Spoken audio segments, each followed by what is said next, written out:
blessed by putting this presentation together. So my name is Bliss Cephas-Alokan, as we know, or in case you probably don't know, and I am a purpose catalyst. I believe that God has sent me to awaken people, women specifically, to the consciousness of purposeful and intentional living. I'm a kingdom influencer. I'm all about the kingdom.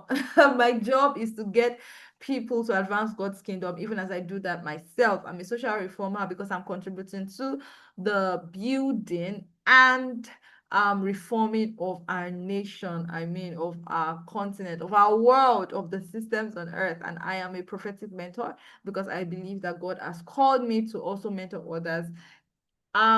And yeah, with the wisdom that he has given to me. So you're welcome. It's going to be an amazing time, like I said. So today, our topic, or let me say, our topic of discussion is there's room for you.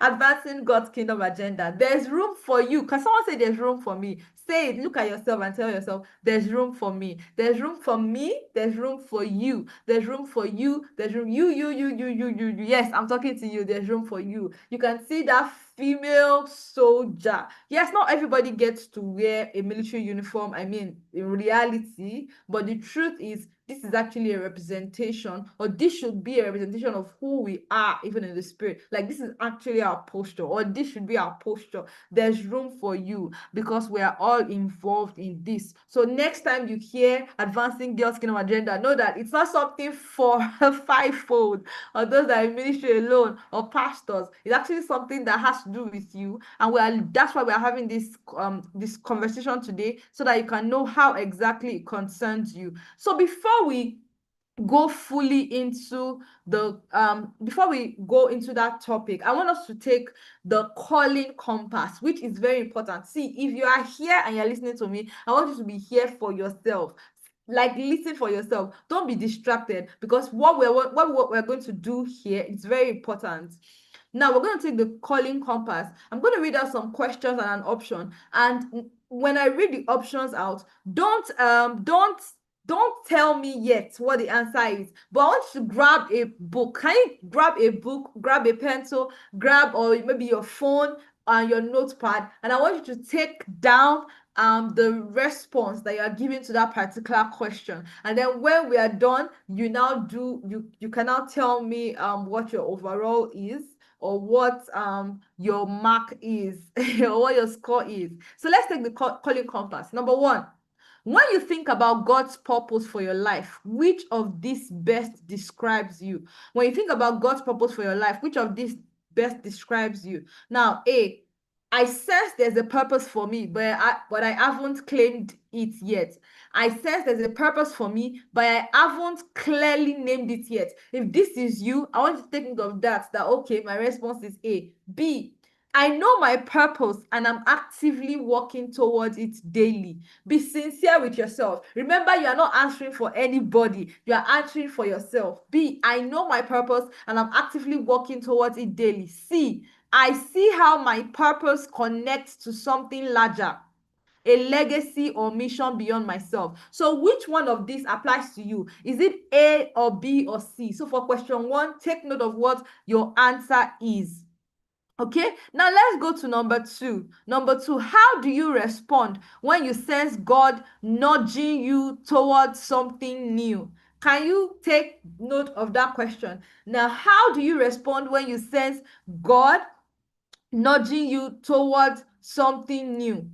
A, I notice it, but I often hesitate or wait for more clarity before acting. That's one option. Is that you? If that is you, take note of that. Two, I take practical steps. I plan, prepare, and follow through. Is that you? If that is you, I want you to take note of that. Three, I anticipate it, align my decisions in advance, and mentor others through similar callings.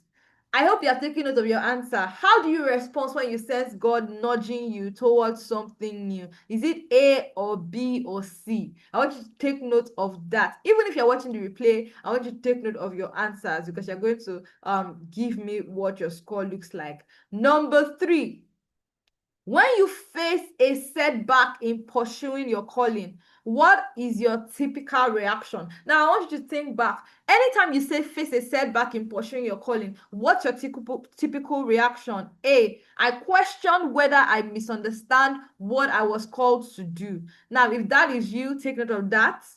2, I adjust my approach and keep moving. Setbacks are part of the process. 3, I reinterpret the setback as part of a longer term plan I can already see unfolding. So which one of these is you? Is it A? Is it B? Is it C? Take note of your response to question 3. I hope you are doing this exercise because it's going to open your mind to something very important. Number 4, how would you describe your current influence on others around your faith and purpose? How would you describe your current influence on others around your faith and purpose? Is it A, I'm still finding my own footing, so I rarely guide others yet? If that is you, take note of that as your answer. B, I actively support and disciple a few people close to me.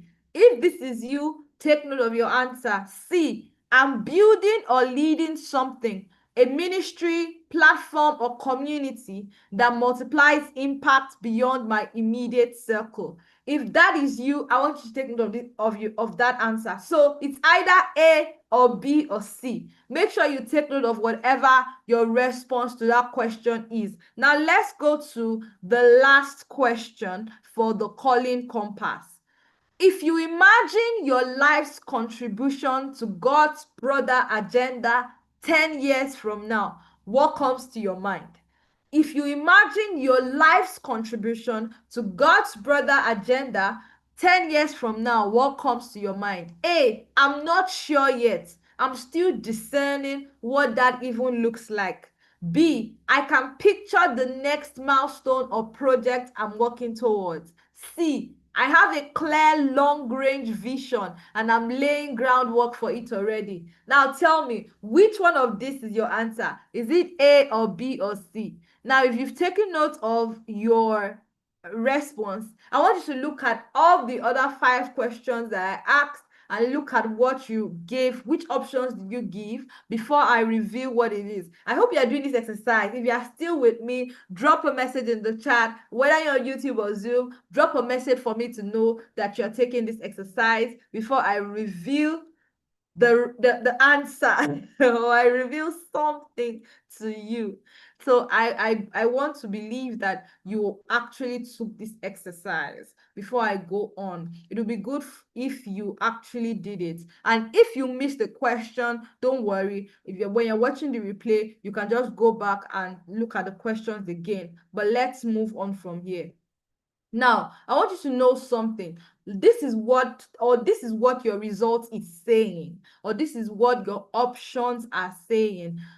If you picked mostly A, that is, when you look at the options out of the 5, if you picked mostly A, this means that you are in an awareness stage. So it means that you actually sense a calling, but you need clarity, you need affirmation, and you need discernment tools. So you sense a calling, you know there's something about you, you know that there's something you ought to be doing, you know that there's more to life than this life you're living, but you probably need more clarity, you probably need more affirmation, and you need discernment tools. I'm sure that as you're listening to me, if you had mostly A, you're probably saying, actually, yes, I need clarity. This is exactly what I need. If that is you, okay. B, if you picked mostly B, it means that you are in an execution stage. Now, for you, what this means is that you know your purpose. You actually know your purpose, or you have a sense of purpose. You have an idea of what or where you are headed, and you are consistently active, but you will benefit from expanding your scope or long-term thinking. So it's possible that you're already doing something about what you sense purpose is for you, or you're already doing something about the calling or the nudge you're receiving in your heart, but you probably need to expand your scope or long-term thinking. Now, we picked mostly C. Mostly C means that you are in a vision stage. And what this means is you probably operate with foresight, You are positioned to lead, multiply, or mentor others. So if you picked mostly C, it means that you are in a stage where you are operating with foresight, which is also good, and you are positioning yourself, or you need to be more positioned to also lead, multiply, or mentor others. Do you know why this is important? Because even though you are growing, or you've grown, or you are doing some things already, it's not enough for whatever you're doing to just end with you. We have a responsibility to multiply ourselves. We have a responsibility to raise others. Who is going to teach the next generation the way to go? Who is going to pass the right values to the next generation? We can't depend on any other person to do it for us. We can't depend on the government. You can't depend on, see, just as our fathers and mothers also taught us the right values, we also need to teach others, next upcoming generation, the right values. Many of us, if you are maybe you were born in the 90s, or you are Gen Z, you can testify to the fact that you are a product of so many conferences that our fathers, I mean the millennials, you are a product of so many conferences they organized in the past. Some of us grew under some of their teachings. You grew listening to their sermons. You grew attending their meetings. And it's because of those meetings that you were set on the right path. But if you're on the right path and you're not doing anything to contribute to the next generation also getting on the right path, then your work is not complete yet. So you might be executing something already, probably you even have vision, but then if you're not multiplying or leading or mentoring or raising people, then you are not, you've not, I mean, you're doing well, but you need to do better. Now I want you to know that if you took the test, I mean, if you took the calling compass test, the dimension that you scored the lowest is your growth edge. So what that means is, when you look at all out of the 5, the one that was your lowest is your growth edge. The one that was your lowest is your growth edge. So it means that, okay, fine, you discover that you're an awareness stage, but your growth edge might be execution. You are aware, but you may need to move into execution. Or you may decide that you are in execution, but your growth edge is you need to move into vision stage, particularly where you are now future, you now think long term, or you become a future forward female. I mean, you are working or living with the future in mind. All right, so let's go on. Now, I want to show you, I told you I was going to show you some results from our structured mentorship program that we run, and we are just sharing this with you. Now, when we had the Pioneer course, the Becoming Mentorship Intensive, it was a 6-week transformational journey then for emerging women, and I can tell you from that course, 17 out of 19 people gave it a 5/5 rating. It means that they gave this program almost a perfect rating. Women definitely gained clarity. We had women actually say that they gained clarity, and then it was just 6 weeks. Can you imagine? Even at 6 weeks, women still gained clarity, and then they 100% said they were going to recommend it to their to other sisters, to other women.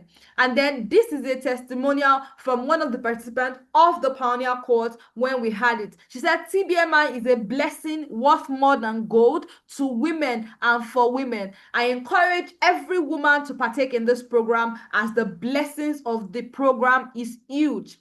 That was from Mary, who was part of the Pioneer cohort. So you can see that even at just 6 weeks, because when it started, it was just 6 weeks, women still recorded 100% transformation. I mean, women still testify to the fact that they gained clarity. Now, when we moved on to 2.0, TBMI Foundation course 2.0, it now became 10 weeks.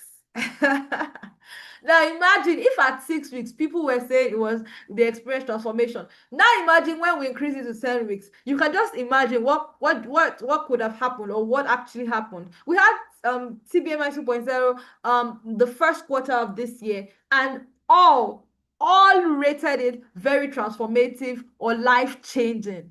If they rated it 5/5 in Pioneer cohort, and they still rated it life-changing, everybody rated it transformative, it means that the program did not die. Its relevance did not die. In fact, it's actually been upgraded, and it's getting better.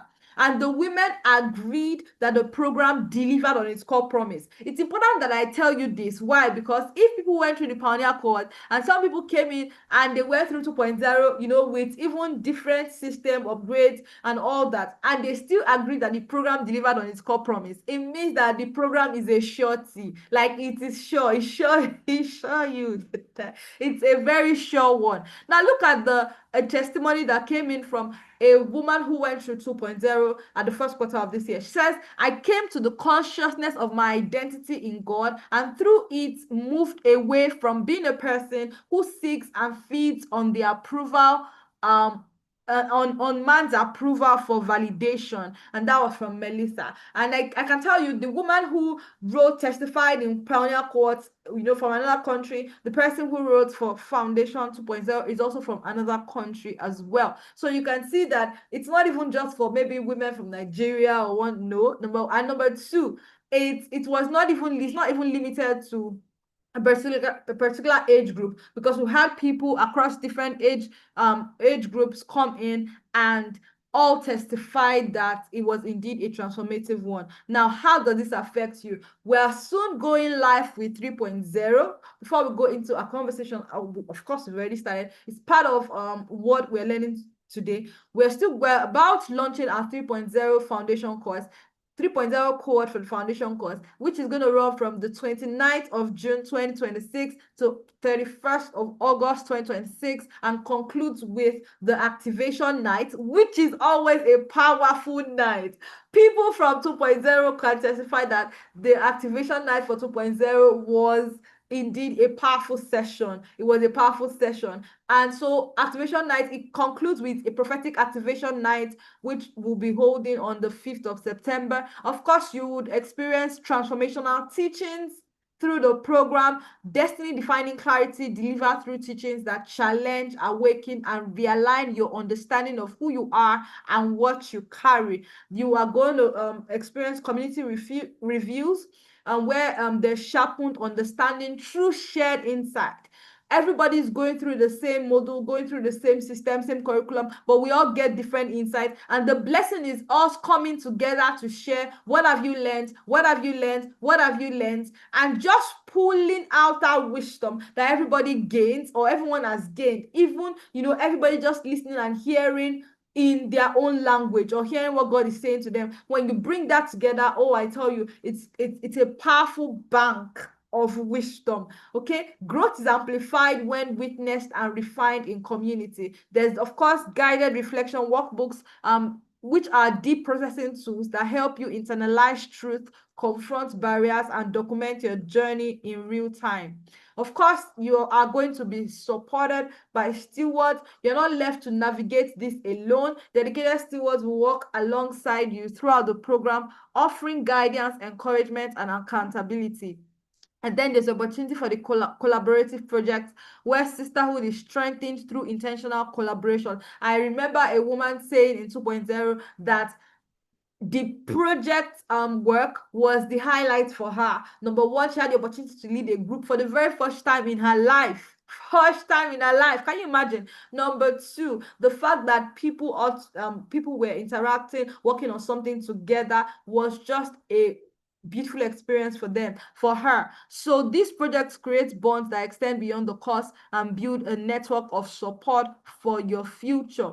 So for 3.0, if you're listening to me before we go on, our priority slots registration closes 12 p.m. tomorrow. It means that if you want to register after 12 p.m. tomorrow, you might meet something else on the registration page. But if you are listening to me now, or you're watching this replay, that is if it's not 24 hours after this class, or you're in the room now and you've not registered, I tell you, please, from now till 12 p.m. tomorrow, which is Sunday Monday 22nd of June, you actually want to go ahead and just register so you can secure your slot at a discount price. If you go there after 12 p.m.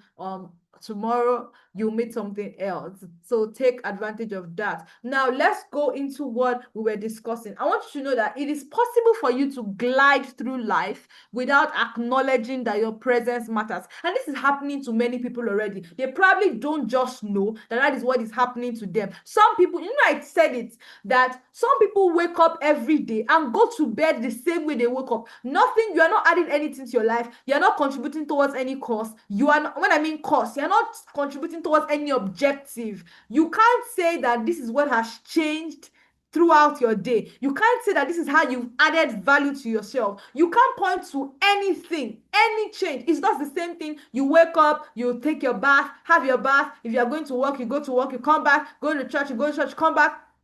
Thank God you even go to church. At least whatever you hear in church, it's an addition. But for some people, it's not. Every day, almost every day of the week, they are sleeping and waking up the same way. So many people are gliding through life without even knowing why they are here. But it is a lie. One thing you need to know is it is not true that your presence does not matter. It is not true that you were born just to occupy space. You were actually sent with a mission that was already written into your arrival. But the question I'm throwing to you, or the question I want you to ask yourself is, what contribution are you making in your world? What contribution are you making in your world? You need to ask yourself that question. What contribution are you making? Who is getting blessed because you exist? In fact, let me tell you something. The reason for your existence is actually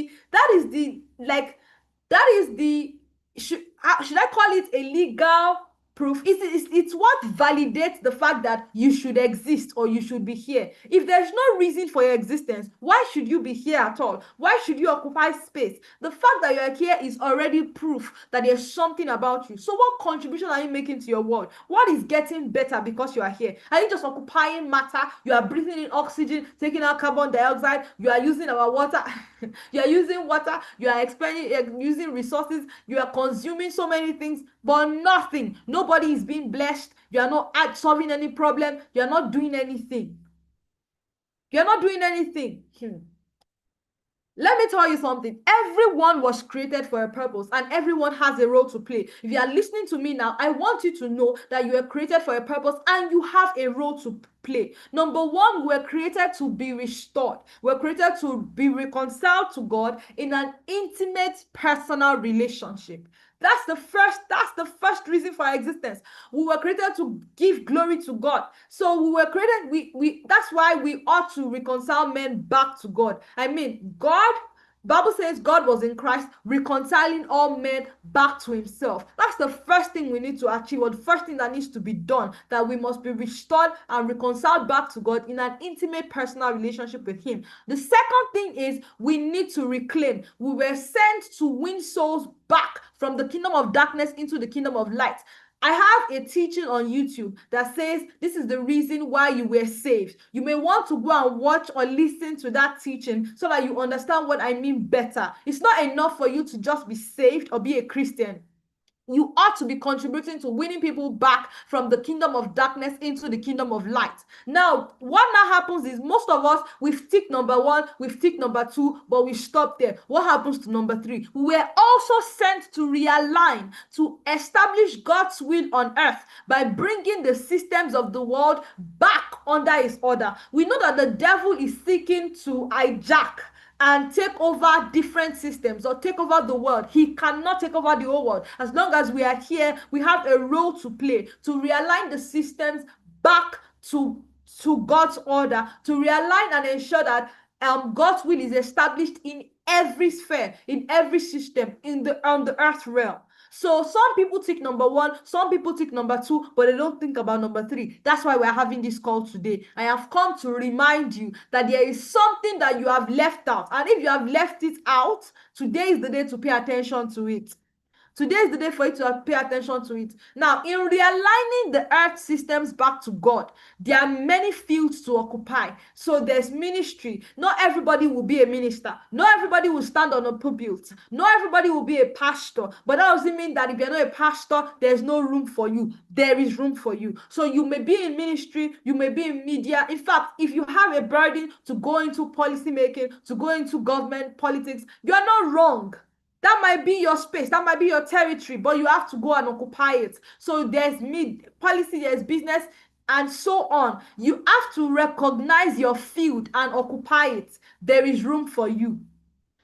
Some of us have always thought that, in fact, the reason why some of us may be thinking, oh, I may end up being a pastor's wife, or I may end up being Mommy Gio, it's not because we know that we're actually called to be one, but because you have a burden in your heart. You probably want to impact lives, but the only example you've seen is Mommy Gio. The only example you are used to is pastor's wife. So once you have a burden in your heart, or you feel like you have an assignment, you just feel, oh, I'm going to be a pastor's wife. Not necessarily. That might not actually be the platform. That might not be where God wants you to primarily function. He might be calling you to other spheres. Maybe you've not just paid attention to it. He might be calling you to play in other spaces. There's room for you. And so nobody can also come and say, oh, there's no room for me. We have too many pastors already. We have too many. No.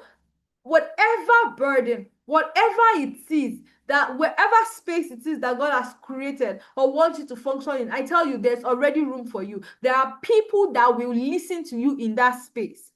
That's why even if we keep on having more and more pastors, they will always have an audience that will gravitate towards them. Why? Because those people will continue to hear those pastors teach, and they hear words for their own life. There's an audience that you are sent to. There's something you are called to do in that space. Okay? So look at that scripture, and it's one thing that I hold dear, and I believe that is one thing God wants to achieve in our time.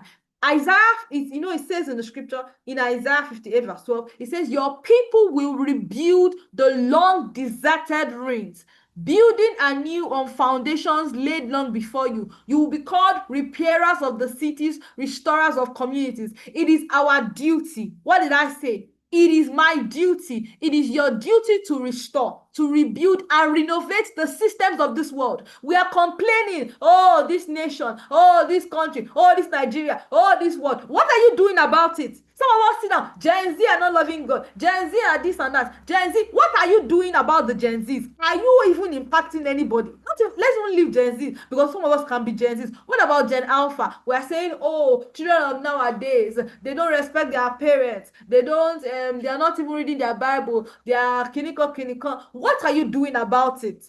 One thing. What are you doing about it? What are you doing about the problem that Gen Alpha are facing? What are you doing about it? It is our duty to restore, rebuild, and renovate the systems of this world. Nobody is coming to fix it for us. We are the ones that God has put here to fix these things. You are in this generation at this time because there's a contribution for you to make. Don't wish that you were born in your parents' time. Don't wish that you were born in your father's time. They were born in their own generation. They made their own contribution. All the things that our parents did, we thank God for them. They raised us right. Some of them, they might not have had so much knowledge about some things, but they did their best with what they had.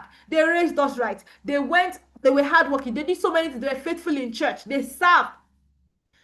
It is our own duty to restore, rebuild, and renovate the systems of this world. This is the only way we can build the world we want to see. We're not sitting down waiting for people to come and fix it for us. We are the ones that God has put here to fix these things that we are complaining about. Now, let me tell you something. How do you know that you are contributing towards the advancement of God's agenda? If you're not doing any of these three things, you're not doing anything at all. You are either pioneering something, and this means that you are starting something new. Maybe you are breaking ground where nothing existed before. So you can either be a pioneer, you're starting something that's never existed before, you are at the forefront. That's one. Number two, you are leading something. Maybe you are directing a course, or you are guiding people towards an objective. And number three, you are either maybe following. So you are being part of a course already working towards an objective that you believe in. So you are either pioneering something, that means you're starting something, or you are leading something, or you are guiding people towards an objective, or you belong to a mission. For instance, you belong to a church, okay? You are following. Now, following is even another discussion on its own, because there's actually, do you know that in TBMI, we have a lesson, a topic on how you ought to follow, the art of followership in your becoming journey. It's part of our TBMI module. We have that lesson because it is important. And I remember that one of the women in 2.0 actually said that lesson impacted her, because it has changed the way she follows her spiritual authority just because we took that lesson. So it's even important. So followership is even another discussion on its own, because some people don't even know how to follow. So if you're not doing any of these things, then you're not doing anything at all. And that is why we are in this class. We are in this having this conversation. So either way, you must be preparing, you must be equipped and positioned for the role you are called to occupy. Whether you are going to pioneer something, or you are going to lead a course, or you are going to plug into a mission that is already existing, you have to be equipped and positioned for the role that you are called to occupy. There is no wrong place to start, but you must intentionally prepare for it. That's what many of us miss out. That's what many of us miss out. Many of us are not intentionally preparing for you. Even if you want to be a pastor's wife, or you feel that God has called you, that you're going to marry a pastor, you're going to be in ministry, you're not doing anything about it. You just sit down there. Oh, there's a prophecy about my life. I'm going to be a pastor's wife. I'm a Deborah of our generation. Ask the Deborah, what are they doing? Nothing. That person that says she's Deborah, ask her what she's doing or what she has done to ensure that that prophecy will be fulfilled. Let me tell you, the fact that they make a prophecy about your life does not mean it to come to pass, though. Somebody's like, that's boss. It doesn't mean it will come to pass. If you sit down, you can sit down and be like, yes, I'm the Deborah to my generation. I'm there. If you sit down, that prophecy will leave you. If I have to jump up. And I'm serious about it. Is the fact. You cannot sit down and say, oh, prophecy fulfilled, prophecy. You're not doing anything about that prophecy. It will not come to pass. You actually have to be equipped and positioned for the role that you are called to occupy. Whether you are going to pioneer something, or you are going to lead something, or you are following, you are plugged into something, you have to be prepared. Now, let me tell you 5 dangers of not stepping into your role, because I'm going to give us opportunity to ask questions. I'm going to give us opportunities to ask questions, and I actually want to answer some of our questions before we go. It's an open mentorship class, and one of the things I do in my mentorship classes is to answer questions. 5 dangers of not stepping into your role. So that means 5 dangers of not doing any of those things I mentioned. Number 1, your purpose remains dormant. The gifts, assignments that are meant to be activated, they will stay buried, and the impact you were positioned to make never materializes. You see, I said it, that you can just sit down and say, I'm a Deborah to my generation.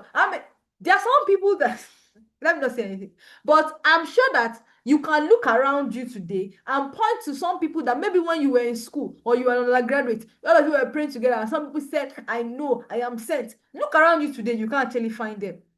They are not even doing anything that is showing that they are the Deborahs of our generation. Whether you are leading, you are following something, you are plugged into something, you're not making any contribution. So the impact that you are positioned to make it's possible that it will never come to reality if you do not step into your role. Number 2, someone else carries a burden meant for you. Oh Lord. When you don't occupy your space, others are left to stretch themselves thin, trying to fill a gap only you were equipped for. It is possible that some people today, they are doing many things because the people that ought to be handling those things, they chose not to occupy their own spaces. And God was like, you know what? I can see this daughter of mine. She's very active. She's willing. Oh yeah, take this one. I know it's not part of your, and as it was not part of the the scope I gave you, but you have to add it. The person that's supposed to undo it, she's nowhere to be found. Oh yeah. And then that one takes up something else that maybe was not even her job description originally, but because somebody refused to step into her role, whoever is willing will do the job. You can't box God into a corner. You can't say, God, and you can't do anything without me. Who are you? We are actually important in the sense that we are co-partners with God, but we cannot sit and say, oh, I'm a co-laborer with God. You can't now hold God to ransom because you're a co-laborer. Do you understand what I'm saying? Number 3, a generation misses what you were meant to model, whether it's your children, mentees, or community. People learn by watching, and they lose access to the example you were supposed to set, rather than just you were supposed to set. That's a mistake. So because you do not step into your role, that you ought to have been an example to the upcoming generation, whether to your children. In fact, it's possible that maybe you marry and you give birth, and your children are just like, mommy, but We know your friends or the people that used to say that you grew up together, you were vibrant on campus together. What happened to you? Where are they? We're seeing them, but we're not seeing anything about you. You're not modeling anything. You said that you used to talk about purpose, you used to teach about purpose, but we're not seeing anything, this thing about you. A generation misses what you were meant to model because you refuse to step into your role. Number 4, darkness fills the vacuum. Now, systems and spaces left unoccupied by those called to realign them, they won't stay neutral. If you do not occupy a space, the devil will put his own people there. If you don't have the righteous wanting to lead, what do you think will happen? The devil will put his own people there. If you don't have the righteous trying to fix things, provide solutions, the devil will put his own people there. If you don't have the righteous on social media, the devil will he will push his own agenda. And he's not even joking. I mean, he's not resting. He's not sleeping. He's he's not sleeping. He's observant. With the level of, so many things that are seen going on today, you can tell that it's like devil is like, you know what, we don't have time. Oh yeah, oh yeah, oh yeah, hello, hello, hello. He's just like mobilizing his people. So any space that we leave, that we don't occupy, it can't stay neutral. Something will be there. Something will occupy the throne of that system. And if it's not God, then the devil will see it as an opportunity for him to take over. But we're not going to allow it. That's why we are here. We are the women that are going to occupy those spaces so that the devil does not take advantage of them. They get fueled by influences working against the very agenda you were meant to advance. We do not want the kingdom of darkness to advance their own agenda. We don't want the kingdom of darkness to occupy the spaces that God has created for the kingdom, for the children of light, for his daughters. We do not want the devil to put his own representatives there. We are standing and rising up to go and occupy our own spaces so that we can advance God's agenda. That is what we ought to do. So you can't sit down and say, let them be doing it. I feel like, okay, you're not occupying anything and you think there's no challenge or there's no issue. I'm telling you, there's a danger. In fact, you are contributing to the decline that we are seeing. Yes, because you fail to occupy your role, you have contributed to the decline we're experiencing. Number 5, you drift instead of grow. Without active preparation or participation, there is no friction to sharpen you. And over time, drifting can quietly become regression rather than stagnation. And this is true. Excuse me. This is very true. The moment you are not contributing to any cause, if you are just sailing through life, the truth is you actually begin to decline, because it is that desire to the joy that you feel because you are contributing towards something. You are active in pushing this agenda out. There are so many benefits that come with it. You are being revived daily, you are being refreshed. Engaging with God's word daily, and just ensuring that God's purpose is that there are so many things that come to you. You are being part of communities where you are being built. But the moment you're just laid back, or you won't grow. And the truth is, you now start declining. That's why we have many people who fall away from the faith. And that's why if you have people that are not conscious or awakened to the issue of purpose, they would see no reason in fact, it gets to a point where they feel like, do I really need God? Maybe I can do my job and earn money and I'm fine. I can settle my bills. Why do I need God? You don't need God. We are not following God because we want to settle our bills. No. We are not following God because we want to settle our bills. But the moment you start living life recklessly without a sense of purpose, without occupying your space, honestly, you actually start to decline. You start to decline. Now, what am I saying? All these things have said. You're